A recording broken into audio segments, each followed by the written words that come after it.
Hello guys, the topic for today's video is how to accurately measure the crown-rump length on ultrasound during the first trimester of pregnancy. What is the crown-rump length? It is the measurement of the fetus from the head, which is the crown, to the buttocks, which is the rump. The measurement of the crown-rump length is then used to estimate the gestational age accurately during the first trimester.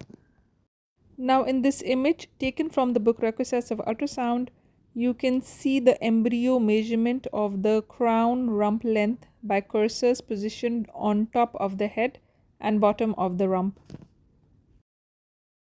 Care should be taken to not include the yolk sac in the measurement of crown rump length, as it would give a spuriously high crown rump length, which would then wrongly estimate the gestational age.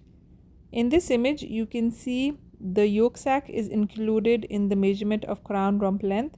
The yolk sac is mistaken for the head, and it gives a spuriously high crown rump length of 1.43, and the gestational age is estimated to be 7 weeks 6 days.